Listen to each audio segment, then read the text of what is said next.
Matt the Jerk, and let's get started. We'll jump right into some info here. Before I reveal which team we're going to be talking about, I need to give out some news. There was quite a bit of breaking news a couple of days, so I want to talk about that. First, I mentioned it last week, but we're in the middle of the transition and franchise tag period. So we should soon know all the players will be franchise or transition tagged. Nobody of note has been yet, other than a couple players, not necessarily transition franchise tag, but I wanted to mention Greg Ward and Boston Scott. They've both been brought back by the Eagles. So they were both exclusive rights free agents, which pretty much means that they have no leverage with who they sign with. So if the Eagles want to bring them back on, I think it's right around the same amount of money they made last year. It's almost a minimum contract. Then they have no choice. If the Eagles want to bring them back, they have to sign that. So that's kind of a downside of, having 2 or less accrued seasons in the NFL, that you don't really have any choice in that matter. So Philly decided to pick up both of their one more year for that exclusive rights. And then after that, we'll see where they go. But they'll be both Eagles next year on very cheap deals. So there'll be some value in both of those players. And so I pretty much explained it, exclusive rights free agents, what that all means for them. And then we also want to talk about Kyle Rudolph. He was released by the Vikings. Doesn't really mean much for Rudolph himself. Not many people own him in Dynasty Owner. But it does pave the way for Irv Smith to become one of the most for sure the most productive tight end on the team. So it's yet to be seen where he's going to rank as far as Dynasty Owner tight ends go. But he had a pretty productive season last year, especially towards the back half of the year. So if he becomes the primary target as tight ends, and it's looking up for him for his career. So I'll break him down a little bit further when we get to the Vikings. And also worth mentioning is that David Johnson, he had his contract reduced to $6 million. So he'll be making $6 million next year for Dynasty Owner purposes. Big steal as far as he goes, cutting his salary more than in half. So that'll be a good deal for anybody that owns him or is looking to trade him. Let's jump into contract speculation. So today we're going to be talking about the Colts. We're starting a new division, talking about the AFC South. So the Colts finished second in their division. They actually tied for first with the best record, 11-5. The Titans also had 11-5. Colts were eliminated in the AFC wild card, as were the Titans. And the Colts have the most agents that I'm going to talk about for this entire division. So they have 7. It's quite a few. And as always, it's worth mentioning that it's a subjective metric that I use to talk about, who I'm going to put in my articles. I try to keep it to players that are rostered in at least 10 to 20% of leagues. So most of these players fit the bill. There are a few that are kind of borderline, but we'll get to them. So the first one I want to talk about is Phillip River. So we obviously know he's not a free agent anymore. He retired.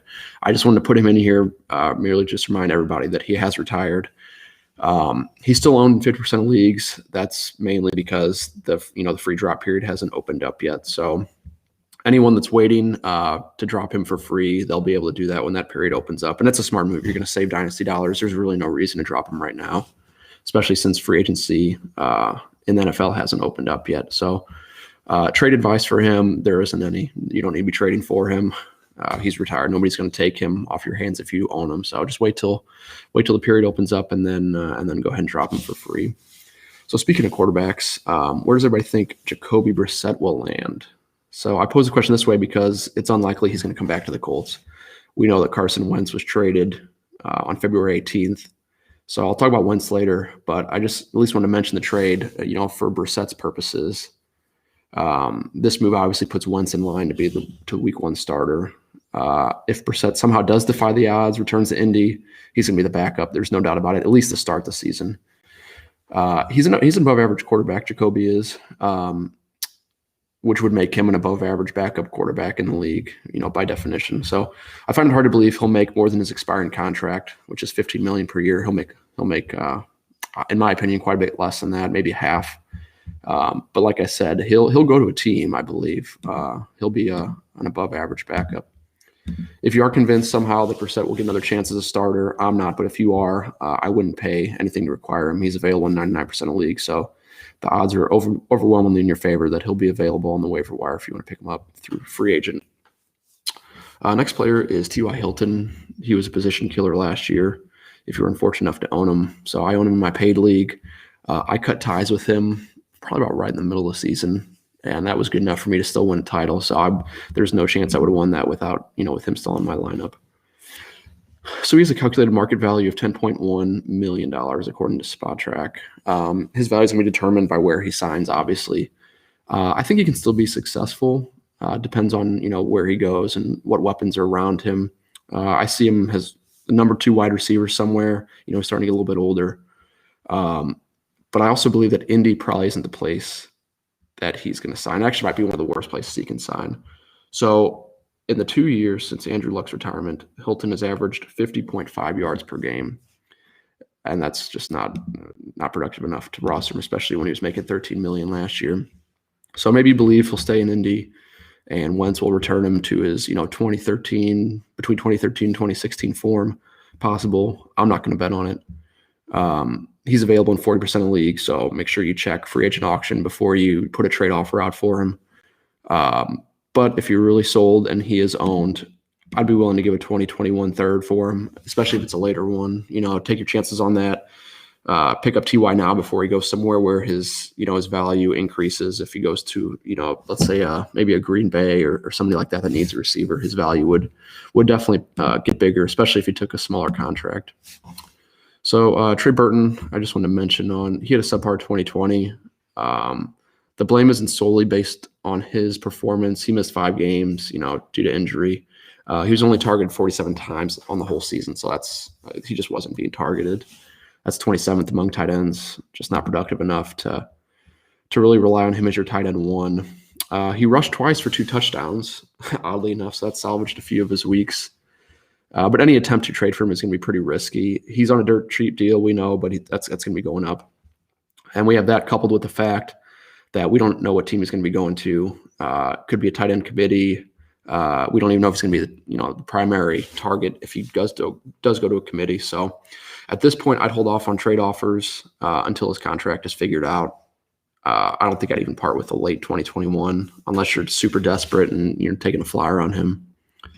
I just want to mention, so 2 of the other free agents were Zach Pascal and Mo Alley-Cox. Their situations are a little too, how do I say this, a little too tough to speculate on. So neither of them are unrestricted, which opens the door, as I mentioned in the beginning of this video, to issues with restricted free agents and what we think could happen. There's a bunch of different scenarios with restricted and exclusive rights free agents that just opens the door to a lot of different things. So I'll keep everyone updated as news comes out about them too. But for right now, I'm going to skip over them. Just want to mention that they should be on your radar as they are free agents. But the player I'm most excited to talk about is Marlon Mack. So it might be a little too early to claim this, but he is probably going to be a steal of the year if he puts up anywhere near a decent productive season. And I mentioned this article, but it doesn't really matter what type of league, redraft keeper, dynasty owner. It doesn't matter. I'm going to want him on all my teams unless he goes to an absolutely abysmal team, where he's looking to be the second or third running back. I just don't see that happening. He's virtually been forgotten in fantasy football, and it's really a perfect storm of events. First, you have the fact that he tore his Achilles tendon, obviously, first game of 2020. That doesn't help. He seemed to be in line to lead the backfield in 2020 had that injury not happened. Obviously, Jonathan Taylor would have started to take away more and more carries as the season went on, but he would have at least been the lead back to start. Second, like I mentioned, the rise of Taylor in the second half really helped. It helped to downplay, I guess that's the way to say it, the role that Mack had prior to the injury, and really downplay his last few seasons before Taylor was even there. So, like I said, it's possible he would have taken the majority of the carries anyway from Mack, but, we don't know. We'll never know because he missed the entire season. The point is that Taylor's dominance shouldn't take away from the fact that Marlon Mack is he's an above average running back in the NFL, and he's still young. So he's a very capable back. So if we look at Mack's sophomore and junior season in the NFL, it was better than I thought it was before I looked it up. He averaged right at 1,100 yards per season, 236 touches per season, and 9 touchdowns per season. So we know that he's not, I wouldn't say he's not a good receiver. out of the backfield, but he just hasn't been given that volume that we like to see. So as far as a pure runner goes, he's above average. He's even better than above average. He's good. He's very good. So this is why I say it's gonna be the steal of the year. This season, in redraft leagues, he's going to fall further than he should. We just know that. Somebody coming off injury, uncertainty with where they're going to land as their free agent, we know that he's going to fall further than he should. Maybe he won't produce at where he falls, but I think the odds are he will. But when we talk about dynasty owner value, it only increases. So not only is Mack going to fall in dynasty owner drafts, we know that. We saw that last year with a bunch of running backs, Chris Carson being one of them, who were injured, uncertainty coming into the season, cheap contract, and he fell further than he should have, and people reaped the benefits. I know he was injured, in the middle of the season, but the games that he played, he was very, very productive. So Mack's going to fall in dynasty owner drafts. There's no doubt about it. He's going to be on a cheap contract. His injury is obviously terrible, and no one wished on anybody else, but it's a fact that he's going to get paid less because of that injury. If he wouldn't have gotten injured, he would have made more money. That's just the way the NFL works, and really all sports work. So I project Mack to be in the $3 to $4 million per year range, really just a fraction of what he would have made had he stayed healthy.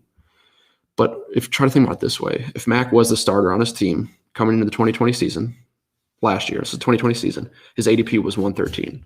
So yes, Taylor was a known issue for the Mack owners, but Mack was still the starter. Where do you think his ADP is going to fall in 2021 when he's on a new contract, fresh off an injury, and on a So the questions can't be answered right now. We have to wait and see what happens, but it's going to drop, and he's going to be a good player to target, especially if you're in startup leagues, but especially for looking for trades. If you're running low at running back, he's going to be one that I would be targeting. So my trade advice for him, like every trade, don't be too eager when you're dealing with the Mack owner. We all know that overexcitement about potential trade, it's going to drop. So play it cool. Simply ask what they think of Mack coming in 2021. What would it take to acquire him? If it was me, I'd be willing to give a mid to late 2021 second. So mid to late 2021 second, I think is good value for Mack. I think it's hard to say that you'll never lose, but I think it's hard to lose with that type of value. Being with how young Mack is and just how good he's looked throughout his season. Obviously, the injury is a concern, but it's a risk, and everything that we do really is a risk as far as trading players. So I think the reward outweighs the risk. He could be a prime player to get before free agency opens too. His value could skyrocket if he goes to a team that needs a running back. I can absolutely guarantee you that his value is going to go up if he signs with somebody like the Steelers, Jets, Cardinals, assuming Drake isn't re-signed, but somebody like that. I'd be striking now. You only have a few weeks left before we're probably going to find out where he's going to end up going. Yep. So now let's get to some contract breakdown. I know it's a little long-winded with that speculation. We had a lot of players to get through.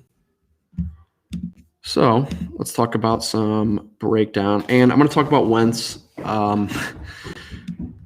It might not be the player that everyone wants to hear about, but I kind of want to give my spiel about the overpaid quarterbacks one more time. And he's really the elephant in the room for this entire team. Some of you already know how I feel about him. I'm going to sum it up like this. He is a disaster as far as value is concerned. He definitely was last year. He underperformed, so it's no surprise. But with a contract over $30 million and below average production, that's just a recipe for never being able to make it even to the playoffs, let alone win a title. So no quarterback that makes over $30 million per year had less fantasy points per game in 2021 than Wentz did. It's no surprise.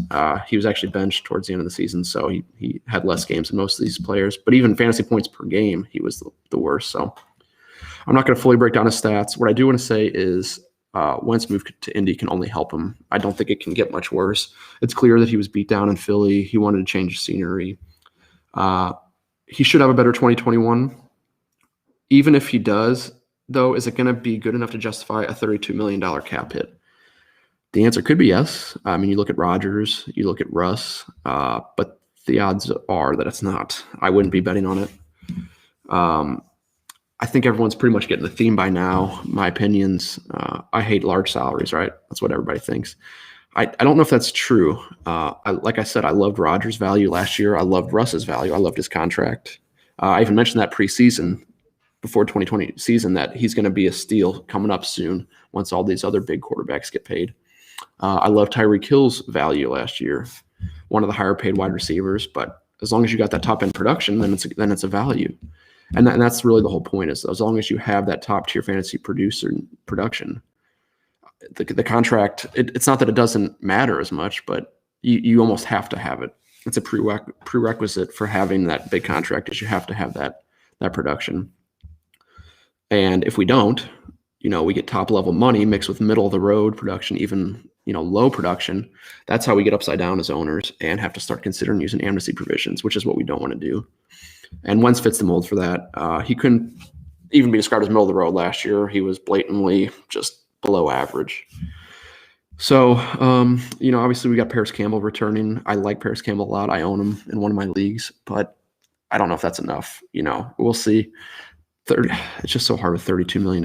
If his contract was 25, I'd be a lot more on board for it. But that extra $7 million is so devastating to what you can do, and it really limits you on what you can acquire throughout the season. So, trade advice: I can't justify proposing a trade for Wentz, but if you do own him, trade him for anything really. I would trade him for just about anything I could. Because that cap hit that you're going to get rid of is going to be really relieving.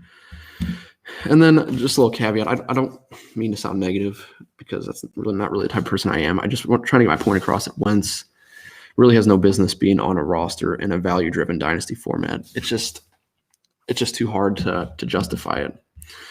So that's where I'm going to leave it here. I appreciate everybody reading. We have obviously look at the article that pairs with this video. I'll be talking about the AFC South throughout all of March. Next week, we're going to be talking about the Titans, so the team that won the division. And then just let everybody know, follow us on Twitter, Dynasty Owner, subscribe to Dynasty Owner on YouTube, and you can check out my credentials down here in the bottom at the Jerk, at Dynasty Jerk on Twitter. So I really appreciate everybody listening to this video and read my article. Everyone take care and be safe.